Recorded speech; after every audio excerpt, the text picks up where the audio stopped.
Bismillahirrahmanirrahim. Assalamualaikum warahmatullahi wabarakatuh. Adik-adik semuanya, sobat-sobat Kang Abbas, alhamdulillah, pada kesempatan kali ini Kang Abbas kembali akan membawakan tema tentang mengenal Allah Subhanahu wa taala. Kita perlu mengenal Allah Subhanahu wa taala, adik-adik semuanya. Karena adik-adik semuanya, orang yang mengenal Allah Subhanahu wa taala, mengenal nama-namanya, mengenal sifat-sifatnya, dan mengenal perbuatan-perbuatan Allah, maka dia akan mencintai Allah Subhanahu wa taala. Dan balasannya tentunya adalah adik-adik, yaitu Allah akan membalas cintanya dengan cinta Allah yang lebih besar lagi. Mau tahu adik-adik pembahasan berikutnya? Kita mulai dulu adik-adik dengan memuji Allah Subhanahu wa taala dengan pujian yang indah yang bunyinya, innal hamdalillah nahmaduhu wa nasta'inu wa nastaghfiruhu wa na'udzu billahi min sururi anfusina wa min sayyiati a'malina, man yahdihillahu fala mudhillalah wa man yudlil fala hadiyalah. Asyhadu an la ilaha illallah wahdahu la syarikalah wa asyhadu anna Muhammadan abduhu wa rasuluhu, amma ba'du. Fa inna asdaqal hadithi kitabullah wa khairul hadi Muhammadin sallallahu alaihi wasallam wa sharral umuri muhdatsatuha wa kullu muhdatsatin bid'ah wa kullu bid'atin dhalalah wa kullu dhalalatin finnar. Adik-adik semuanya, kita sering mendengar atau bahkan kita sendiri adik-adik mengalami yang namanya sakit adik-adik. Ada orang yang sakitnya karena bakteri, ada orang yang sakitnya karena kena kuman adik-adik, dan juga ada orang yang sakitnya karena kena virus, atau bahkan adik-adik ada orang yang sakitnya karena perubahan cuaca.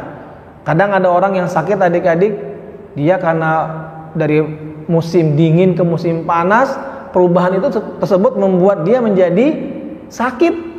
Ada juga karena misalnya dia tidak menjaga dirinya dengan mencuci tangan sebelum makan, ya akhirnya ketika dia makan makanan yang tangannya masih kotor karena tadi habis bermain dengan teman-temannya, main bola, megang bola ataupun yang lainnya adik-adik, kemudian dia makan langsung tanpa mencuci tangan, membasuh tangannya, dan ternyata di tangannya terdapat kuman yang membuatnya menjadi sakit. Nah adik-adik, sebenarnya adik-adik, apakah benar yang memberikan sakit kepada kita ini adalah kuman tersebut? Apakah benar yang memberikan sakit kepada kita ini karena bakteri tersebut? Dan apakah benar adik-adik bahwasanya yang memberikan sakit tersebut adalah virus kepada kita semuanya? Ataupun dengan perubahan cuaca tadi dari musim dingin ke musim panas? Adik-adik, Kang Abbas ingin memberikan contohnya adik-adik, tapi jangan ditiru contoh ini ya. Contohnya apa adik-adik? Contohnya kita melihat ada orang-orang gila, orang-orang gila yang kita lihat di tengah jalan ataupun di pinggir jalan ataupun di jalanan, yang mereka adik-adik makan makanan dari tempat sampah. Kotor kan adik-adik? Udah makanannya kotor, belum lagi tangannya pun kotor. Tapi adik-adik kata Allah masyafa'al, walaupun dia makan di tempat-tempat seperti itu dan mengambil makanan yang sudah basi, yang sudah kotor ya, tapi ternyata dia tidak pernah mengalami rasa sakit perut. Padahal tadi adik-adik ada teman kita yang dia bukan orang gila adik-adik ya, teman kita dia bermain bola, kemudian tangannya kotor karena sering memegang bola, ya yang bola ditendang adik-adik, akhirnya kan kotor tuh adik-adik, lalu dia makan dan ternyata setelah itu dia mengalami sakit adik-adik. Sakit apa adik-adik? Sakit perutnya adik-adik. Nah, jadi kalau begitu, siapa sih yang memberikan sakit? Ternyata kuman tadi tidak memberikan sakit kepada orang gila, tapi memberikan sakit kepada orang yang sehat, yang normal adik-adik.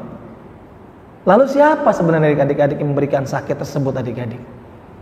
Kemudian juga adik-adik, ada orang-orang yang sakit, kemudian dia berobat, baik datang ke tabib ataupun datang ke dokter, dan kemudian dia sembuh. Ada nih adik-adik contohnya, ada orang yang sakit flu ya. Dia datang ke dokter, sama dokter diperiksa, dikasih obat, dan dengan qadarullah adik-adik dia sembuh setelah beberapa hari kemudian. Tapi juga ada adik-adik orang yang dia sakitnya sama, sakit flu, dia pun datang ke dokter dan obatnya yang dikasih pun sama. Tapi qadarullah masyaallah adik-adik, setelah 1 pekan, 2 pekan, bahkan sampai 1 bulan, penyakitnya tidak hilang dan dia tidak sembuh-sembuh adik-adik. Padahal sakitnya sama, flu juga, obatnya juga sama, tapi ternyata yang satu sembuh dan yang satu tidak sembuh. Kalau begitu siapa adik-adik yang memberikan kesembuhan? Tapi adik-adik, kita bahas yang pertama adik-adik ya. Siapakah yang memberikan sakit adik-adik? Adik-adik semuanya, sungguhnya yang memberikan sakit kepada kita ini adik-adik bukanlah bakteri, bukanlah virus, bukanlah kuman, tapi sesungguhnya memberikan adalah Allah Subhanahu wa taala. Allah Subhanahu wa taala menjadikan bakteri, kuman dan juga virus sebagai perantara untuk memberikan penyakit kepada manusia. Jadi adik-adik, yang memberikan penyakit sebenarnya adalah Allah Subhanahu wa taala. Bukan siapa adik-adik? Bukan bakteri, bukan kuman dan juga bukan virus, tapi adalah Allah Subhanahu wa taala. Tapi kenapa ya Kang Abbas kok Allah memberikan sakit kepada manusia, apalagi kepada orang-orang beriman? Bukankah Allah Subhanahu wa taala begitu sayang kepada hamba-hambanya, pada orang-orang yang beriman? Betul adik-adik, Allah Subhanahu wa taala sangat sayang kepada hamba-hambanya yang beriman kepada Allah Subhanahu wa taala. Dan juga adik-adik, ketika Allah memberikan sakit kepada hambanya, itu juga bentuk dari rasa cinta dan kasih sayang Allah pada orang-orang beriman. Loh, kok bisa Kang Abbas? Kan yang namanya sakit nggak enak kan adik-adik? Yaitu kita merasakan tubuh yang sangat tidak enak, makan pun jadi tidak enak, tidur pun tidak enak, mau bermain pun tidak bisa. Tapi kenapa kok sakit dijadikan sebagai sebab cintanya Allah kepada orang-orang yang beriman kepada Allah? Dengarkan adik-adik. Kata Rasulullah nih adik-adik, Rasulullah sallallahu alaihi wasallam bersabda, dan sebuah hadis ini diriwayatkan oleh Abu Daud, di mana kata Rasulullah sallallahu alaihi wasallam adik-adik, inna idhamal jazai ma'a idhamal balai. Sesungguhnya besarnya balasan, pahala, ganjaran kebaikan tergantung dari besarnya ujian yang dialami oleh seseorang adik-adik. Innallaha, sesungguhnya Allah, idza ahaba qauman, jika mencintai satu kaum, ibtalahum, maka Allah akan memberikan ujian kepada mereka. Faman radiya falahu ridho, barang siapa orang-orang yang diuji ridho, ikhlas, rela adik-adik, maka Allah pun akan ridho kepadanya. Faman sakhita falahu sakhata, siapa saja yang marah, kesal, benci karena diberikan musibah, diberikan sakit adik-adik, maka Allah pun akan murka, marah dan benci kepadanya. Jadi adik-adik, kata Rasulullah apa adik-adik? Kata Rasulullah sallallahu alaihi wasallam, innallaha idza ahaba qauman, sesungguhnya apabila Allah mencintai satu kaum, ibtalahum, maka Allah akan mengujinya. Dan ujiannya macam-macam adik-adik, di antaranya adalah dengan ujian diberikan sakit. Adik-adik, jadi yang pertama, Allah memberikan sakit itu adik-adik sebagai rasa sayang dan cinta Allah kepada hambanya. Tapi kenapa kok dianggap rasa cinta dan sayang Allah pada hambanya adik-adik? Nih dengar adik-adik ya. Karena orang yang diberikan sakit, yaitu orang-orang beriman yang diberikan sakit oleh Allah Subhanahu wa taala, maka Allah akan membalasnya dengan apa adik-adik? Dengan dihapuskan dosanya dan juga dengan diberikan surga oleh Allah Subhanahu wa taala apabila mereka bersabar dengan sakit yang mereka alami. Jadi adik-adik, Allah Subhanahu wa taala memberikan sakit sebabnya adalah yang pertama, yaitu agar Allah hapuskan segala dosa mereka, sehingga adik-adik ketika mereka kembali kepada Allah, mereka tidak lagi memiliki dosa. Karena adik-adik, Allah Subhanahu wa taala saking sayangnya dan cintanya kepada orang-orang beriman, maka Allah tidak ingin memasukkannya ke dalam neraka. Lalu bagaimana caranya? Tentunya adik-adik bukan dengan cara, wah karena sayang dimasukin nih, padahal banyak dosanya di dunia dan dia mungkin belum terhapuskan dosanya adik-adik. Lalu kemudian Allah saking sayangnya Allah masukkan ke dalam surga begitu saja. Tidak adik-adik. Allah beri dia ujian, Allah beri dia sakit, Allah beri dia dengan segala kesusahan. Lalu kemudian adik-adik dengan kesabarannya Allah hapuskan dosanya. Sehingga ketika nanti dia datang di hari yaumul hisab, adik-adik, di yaumil hisab, pada hari penghisaban, dia tidak lagi memiliki dosa, adik-adik. Kenapa? Karena dosa sudah dihapuskan oleh Allah Subhanahu wa taala. Sebab apa, adik-adik? Sebab karena dia bersabar menerima musibah, dia bersabar ketika dia sakit, dia bersabar ketika dalam keadaan susah dan sempit, adik-adik. Sebagaimana adik-adik kata Rasulullah sallallahu alaihi wasallam, "Ma min muslimin yusibuhu adan min maridin fama siwahu." Tidaklah seorang muslim yang ditimpa sesuatu penyakit atau selain daripada itu, kemudian dia bersabar, adik-adik, melainkan Allah akan menggugurkan dosanya, adik-adik. Kama takhuttus sajaratu waraqaha, sebagaimana pohon menggugurkan daun-daunnya, adik-adik.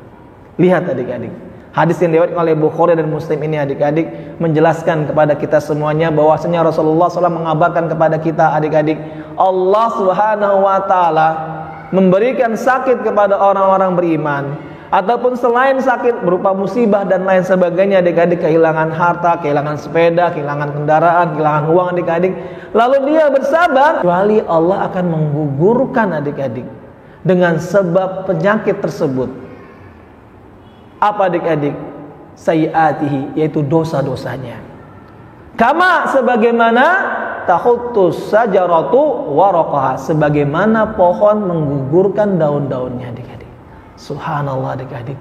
Ini dia, adik-adik, bukti cintanya Allah kepada orang-orang yang beriman. Di mana, adik-adik, Allah tidak ingin orang-orang yang beriman kepadanya dimasukkan ke dalam neraka.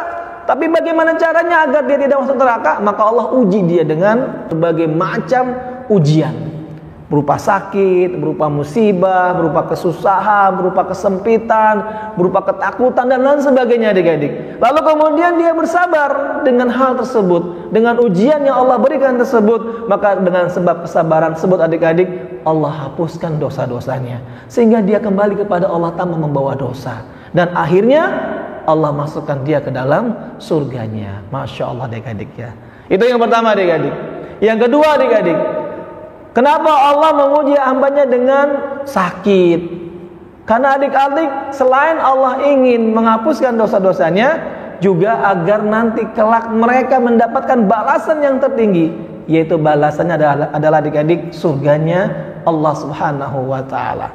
Sebagaimana, adik-adik, dari sebuah hadis yang diriwayatkan oleh Ibnu Majah, kata Allah, adik-adik, dalam sebuah hadis qudsi ini, adik-adik, Allah Subhanahu wa taala berfirman dalam sebuah hadis qudsi ini, "Ya bana Adam, wahai anak Adam, in sabarta wahtasibata inda sadmatil ula."